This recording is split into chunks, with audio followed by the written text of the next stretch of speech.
एक ऐसा मिशन जिसने इंसान को बर्फ, तूफान और मौत के बीच जिंदा रहने का हुनर सिखाया। ये है उन बहादुर जहाज राणों की कहानी जो वर्ल्ड वॉर 2 के दौरान बर्फीले समंदरों को चीरते हुए निकले थे। द आर्कटिक कन्वॉय और दुश्मन की आबदोजें समंदर की तह में सायों की तरह घूम रही थीं। हर गुजरता मील जिंदगी और तबाही के दरमियान एक बारीक लकीर बन चुका था। यह सिर्फ एक जंग पर बनी फिल्म नहीं, बल्कि हौसले, कुर्बानी और इंसानियत की इंतहा को छूने वाली दास्तान है। आज हम बात करेंगे द आर्कटिक कन्वॉय के उन राजों की जो बरसों बर्फ के नीचे दफन रहे और जिन्हें वक्त ने कभी जाहिर नहीं किया। कहानी शुरू होती है वर्ल्ड वॉर 2 के दिनों से, जब सारे देश मिलकर जर्मनी के खिलाफ इकट्ठे हो गए थे। सोवियत यूनियन भी इस लड़ाई में शामिल था, मगर उसके पास हथियारों की कमी थी। इसीलिए कई देशों ने मिलकर मालबरदार जहाजों के जरिए हथियार रूस भेजने का मंसूबा बनाया। एक ऐसा सफर जो तकरीबन 12 दिन में मुकम्मल होना था। इन जहाजों पर काम करने वाले ज्यादातर आम लोग थे, फौजी नहीं, मगर उनके सामने सबसे बड़ा खतरा जर्मन आबदोजों, यू बोट्स और पनडुब्बियों का था। कहानी 1942 से शुरू होती है। हम देखते हैं कि जहाजों का एक काफिला समंदर में अपने सफर के चौथे दिन पर है। अचानक एक जहाज पर हलचल मच जाती है। सभी डेक की तरफ दौड़ते हैं और पता चलता है कि 11 नंबर जहाज ने लैंप सिग्नल के जरिए इत्तला दी है कि उन्होंने एक जर्मन आबदोज देखी है। कप्तान फौरन अपने गनर्स को तैयार रहने का हुक्म देता है, मगर उसी लम्हे एक जोरदार धमाके के साथ एक जहाज तबाह हो जाता है। यह मंजर देखकर बाकी सेलर्स के दिल डर जाते हैं। कुछ देर बाद एक ब्रिटिश प्लेन पहुंचता है और ऊपर से बम गिराकर दुश्मन की आबदोज को उड़ा देता है। अगले दिन जहाज के कप्तान स्कार रेडियो ऑपरेटर रागन हिल्ड के साथ अगले प्लान पर बात कर रहे होते हैं। रागन हिल्ड कप्तान से कहती है, ये दूसरा रेडियो ऑपरेटर इसैक्सन कुछ ज्यादा अक्लमंद नहीं लगता, हमें नया बंदा रखना चाहिए। कप्तान मुस्कुराते हुए जवाब देता है, नहीं, वो बेहतरीन मॉर्स कोड पढ़ता है। वो उसका टेस्ट लेती है और मॉर्स कोड में उसे गधा लिखकर भेजती है, जिसे वो फौरन समझ लेता है। इसी दौरान नया वाइस कप्तान मार्क क्रू मेंबर्स से मिलता है और अपना तारुफ करवाता है। बाद में वो कप्तान के साथ बैठकर चाय पीते हैं। ये उनका समंदर में 7वां दिन होता है। कप्तान रागन हिल्ड से कहता है, मुझे यह नया वाइस कप्तान कुछ मशकूक लग रहा है, उस पर नजर रखना। उसी रात जब रागन हिल्ड हेडफोन लगाकर रेडियो सुन रही होती है, उसे एक सिग्नल मवासिल होता है। वो फौरन मॉर्स कोड नोट करती है और कप्तान को बुलाती है। जब कप्तान वो पैगाम पढ़ता है तो उसका चेहरा बदल जाता है, क्योंकि यह मैसेज बराह रास्त ब्रिटिश कमांड की तरफ से आया था। काफिले को रोका जा रहा था और कहा गया कि सब जहाज रूसी बंदरगाह की तरफ लौट जाए। यानी ब्रिटिश कमांडर ने अपना रुख बदल लिया था, इसीलिए कोई भी जहाज आगे जाकर मदद नहीं पहुंचा सकता था। तब वाइस कैप्टन ने पूछा कि वो लोग ऐसा क्यों कर रहे हैं। रग्नहिल्ड ने कहा, शायद जर्मन शिप हमारी तरफ आ रहे हों। कैप्टन ने जवाब दिया, हमारी सबसे बड़ी मुश्किल ये है कि नीचे नॉर्वे में जर्मनों का हवाई अड्डा है। जिस इलाके में हम जाएंगे वहां वो अपने फाइटर जेट से हमें घेर सकते हैं। फिर कैप्टन स्कार ने मार्क से राय मांगी। वाइस कैप्टन ने कहा कि हमारी आइलैंड की तरफ वापस जाने में ही अक्लमंदी है। बिना मिलिट्री सपोर्ट के हम रूस तक नहीं पहुंच पाएंगे। जहाज का इंजीनियर भी इसी राय में था। उसने बताया कि ऊपर से हमारे इंजन में खराबी है और वो दरमियान रास्ते में बंद भी पड़ सकता है। लेकिन कैप्टन का जहन किसी और मंसूबे में था। उसने कहा, हमारे साथी मुल्क को हथियार दरकार हैं, इसीलिए हम उनकी मदद करने के लिए आगे बढ़ेंगे। हम वो करेंगे जिसका जर्मन सोच भी न सके। इस फैसले से अमले में खुशी न थी।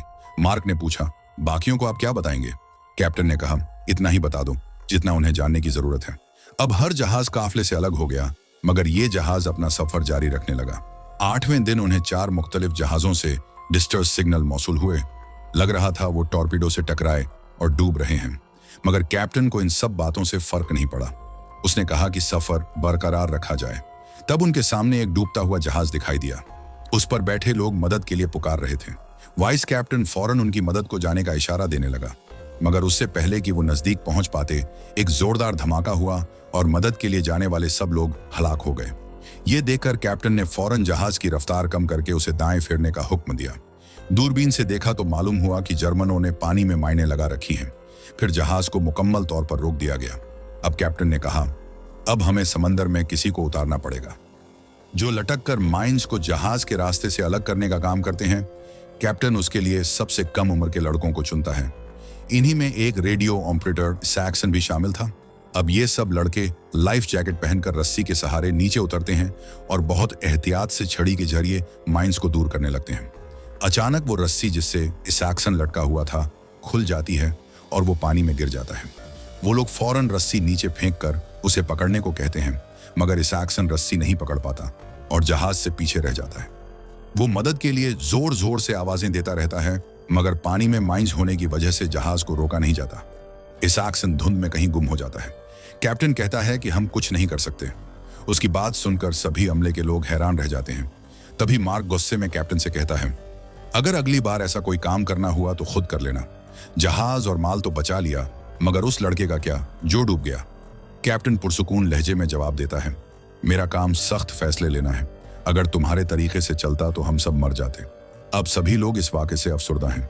कैप्टन खाना लेकर इंजन रूम में जाता है और एरिक से पूछता है, जहाज की हालत कैसी है। एरिक खामोशी से कहता है, मैं ये जहाज छोड़ना चाहता हूँ। कैप्टन जवाब देता है, यहाँ कोई अपनी मर्जी से नहीं है, तुम्हारा यहाँ होना बहुत जरूरी है। अगर इंजन बंद हुआ तो सब खत्म हो जाएगा। बस इस बार हमें मंजिल तक सही सलामत पहुंचा दो, उसके बाद मैं तुम्हें छुट्टी दे दूंगा। यह सुनकर एरिक मान जाता है और कहता है, अगर हम आहिस्ता रफ्तार से चलते रहें तो सब ठीक रहेगा। अगले दिन एक अमले का आदमी इसैक्सन का सामान लेने कंट्रोल रूम में आता है। वो रागनहेल्ड से कहता है, यहां अब कोई और नहीं जो मोर्स कोड पढ़ सके, इसलिए अब तुम्हें ही यह काम करना होगा। इसैक्सन के जाने से रागनहेल्ड भी बहुत दुखी थी। उसी दौरान उस आदमी के हाथ से इसैक्सन की डायरी नीचे गिर जाती है। डायरी में दूसरे जहाजों से मिली वार्निंग्स लिखी होती हैं, मगर कैप्टन ने सबसे असल बात छुपाई हुई थी।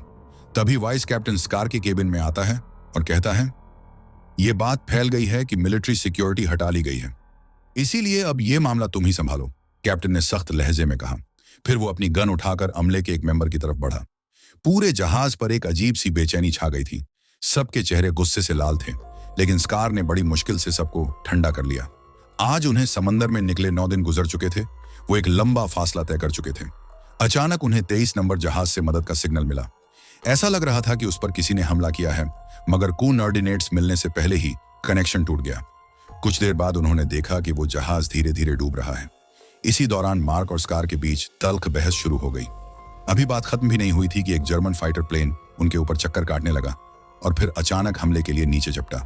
कैप्टन ने तुरंत सबको हिदायत दी कि डेक के नीचे चले जाओ। गनर जोहान और सिगार अपनी तोपों से प्लेन को गिराने की कोशिश करने लगे, मगर जर्मन जहाज ने उन पर गोलियों की बारिश कर दी, जिससे उनके जहाज को भारी नुकसान पहुंचा। डेक पर मौजूद एक क्रू मेंबर एवंसन डर के मारे लगभग बेहोश हो गया। मार्क ने जान की परवाह किए बिना ऊपर जाकर उसे नीचे लाने की कोशिश की, मगर तब तक दुश्मन दोबारा हमला कर चुका था। गोलियां लगने से एवंसन मौके पर ही मारा गया। सब लोग आग बुझाने में लग गए। इस दौरान वाइस कैप्टन ने जाकर देखा कि स्कार जख्मी पड़े हैं। उनकी हालत बहुत खराब थी। वो उन्हें तुरंत केबिन में ले आए, जहां रागनहेल्ड ने मॉर्फिन का इंजेक्शन लगाया और उनके जख्म से लोहे का टुकड़ा निकालकर टांके लगा दिए। लेकिन दुश्मन का जहाज अब भी ऊपर मंडरा रहा था। जोहान बार बार फायर करता रहा, मगर निशाना नहीं लगा। आखिरकार एक गोली सही लगी और प्लेन धमाके के साथ समंदर में गिर पड़ा। जहाज पर सन्नाटा छा गया। सब डरे हुए थे। कैप्टन की हालत में भी कोई सुधार नहीं आ रहा था। मार्क ने कहा, जब तक कैप्टन होश में नहीं आते, जहाज की जिम्मेदारी मेरी है। हमें तुरंत आइसलैंड लौट जाना चाहिए ताकि सबकी जान बच सके। रागनहेल्ड ने तुरंत विरोध किया, अगर तुमने ऐसा किया तो तुम्हें बगावत के इल्जाम में गिरफ्तार कर लिया जाएगा। मैं तुम्हारा साथ नहीं दूंगी। लार्स ने भी मार्क का साथ देने से इनकार कर दिया। तब मार्क ने एक नया कदम उठाया। उसने कैप्टन को दोबारा बेहोश रखने के लिए इंजेक्शन लगा दिया। फिर उनकी जैकेट से चाबियां निकालकर उनका हथियार लॉकर में बंद कर दिया और केबिन को बाहर से ताला लगा दिया। फिर वो इंजन रूम में गया, जहां एरिक काम में व्यस्त था। मार्क ने पूछा, अब तक इंजन क्यों नहीं चला? एरिक ने बताया, हमने इंजन को पूरी रफ्तार से चलाया था, इसलिए वो खराब हो गया।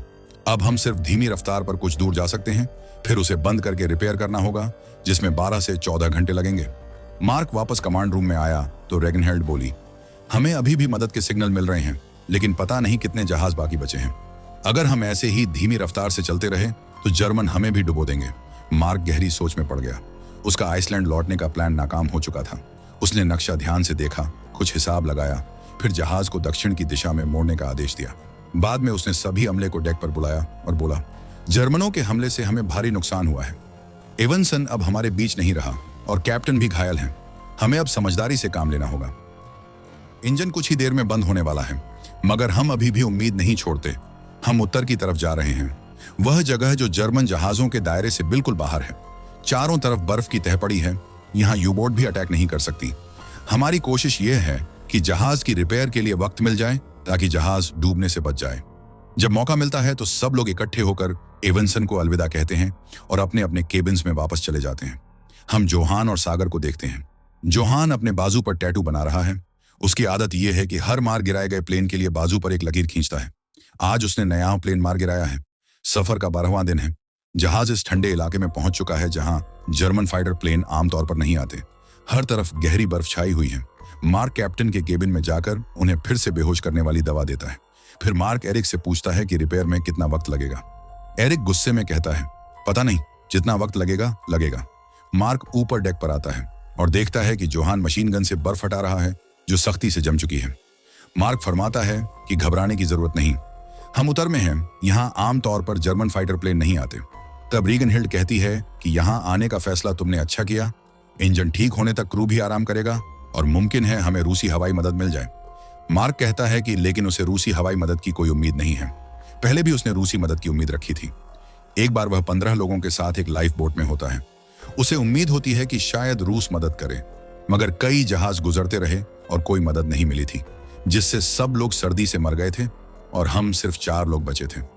रीगनहिल्ड बोलती है कि इस बार शायद सूरत बदल जाए, क्योंकि इतने दिनों बाद लोग हमारे जहाज की उम्मीद नहीं रखते। आज इन लोगों को जहाज पर 13वां दिन है। इसी दौरान मार्क महसूस करता है कि कैप्टन केबिन से गायब हैं। वह घबरा कर लार्स के पास जाता है और बोलता है कि स्कार नहीं मिल रहा। तुम ऊपर देखो, मैं नीचे जाता हूं। सब लोग मिलकर कैप्टन को ढूंढते हैं। मार्क जहाज के निचले हिस्से तक पहुंचता है, वह जगह जहां रूस को भेजी जाने वाली हथियारों की सप्लाई रखी गई है। अचानक मार्क को कुछ आवाज सुनाई देती है। वह पीछे मुड़ता है और देखता है कि कैप्टन बंदूक लेकर बैठे हैं। मार्क डरने की बजाय करीब आकर नरम लहजे में कहता है कि उसका मकसद किसी को नुकसान पहुंचाना नहीं है, बस वह चाहता है कि कोई कैप्टन को तकलीफ न दे। फिर मार्क जहाज की सभी चाबियां स्कार को वापस कर देता है। इसी वक्त रीगनहिल्ड बताती है कि एक फाइटर प्लेन नजर आ रहा है। मार्क फौरन डेक पर जाकर सबको नीचे उतार देता है ताकि कोई खतरा न रहे। फिर कैप्टन भी डेक पर आते हैं और कहते हैं कि गनर तैयार हो।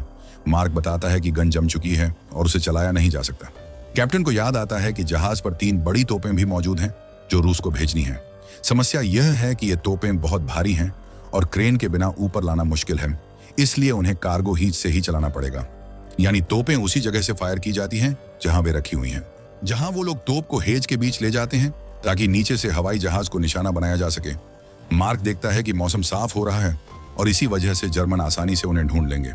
अचानक मार्क को एक आइडिया आता है। वो जहाज के ऊपर वाले हिस्से को सफेद पेंट से रंग देते हैं, क्योंकि बर्फ में सफेद रंग की वजह से नजर नहीं आएगा। साथ ही कुछ हिस्सों पर सफेद चादरें भी बिछा दी जाती हैं ताकि ऊपर से देखने पर जहाज एक ही रंग का नजर आए। नीचे तोपें भी तैयार थीं, मगर प्लेन पर हमला करने का सिर्फ एक ही मौका मिलेगा। अगर निशाना जाया हुआ तो सब खत्म हो जाएंगे। ऊपर निगरानी करने वाला लार्स बताता है कि एक प्लेन उनके करीब नजर आ रहा है, तकरीबन 5 मील दूर, और ये हमारी तरफ आ रहा है। मार्क कहता है कि अगर उन्होंने हमें देख लिया तो वो बाकी प्लेन्स को भी इतला भेज देंगे। कप्तान कहता है कि जरूरी नहीं और लार्स से पूछता है कि कितने प्लेन आ रहे हैं। लार्स बताता है 1 है। मार्क कहता है कि क्योंकि वो हमें अभी तक नहीं देख पाए इसलिए हमें तोप नहीं चलानी चाहिए। कप्तान गुस्से में कहता है कि यहाँ चुप बैठकर बातें मत करो, प्लेन आ रहा है और वो हमला करेंगे। रीगनहिल्ड भी मार्क की बात की हिमायत करती है और कहती है वो दुरुस्त कह रहा है, दुश्मन मजीद प्लेन भेजेगा। मार्क समझाता है कि अगर निशाना जाया हुआ तो हमारी पोजीशन खुल जाएगी और अगर कामयाब भी रहे तो भी वो हमें ढूंढ लेंगे। कप्तान कहता है कि हम खामोश रहकर इंतजार नहीं कर सकते, अगर बम गिर गया तो सब मारे जाएंगे। मार्क फिर कहता है कि अभी तक उन्हें हमारी मौजूदगी का इल्म नहीं, इसलिए जोहान तोप ना चलाए, मगर कप्तान किसी की नहीं सुनता और कहता है जैसे ही प्लेन दिखे तो फायर कर दो। प्लेन करीब आ जाता है। लार्स उलटी गिनती करता है। प्लेन ऊपर से गुजरता है और जोहान ना तो गन चलाता है और ना ही दुश्मन प्लेन हमला करता। यानी मार्क की बात ठीक निकली कि अभी तक वो नजर नहीं आए थे। अगर उन्हें देख लिया होता तो बहुत से और प्लेन भी मौजूद होते। सबने गहरी सांस ली। कप्तान अपने फैसले पर शर्मिंदगी महसूस करता है। इस दौरान एरिक बताता है कि इंजन तैयार है और अब वो पूरी रफ्तार से जा सकते हैं। मार्क कप्तान के केबिन में जाता है और उसके इस फैसले को सराहता है। फिर मार्क एक फोटो के बारे में पूछता है जो केबिन में लगी थी।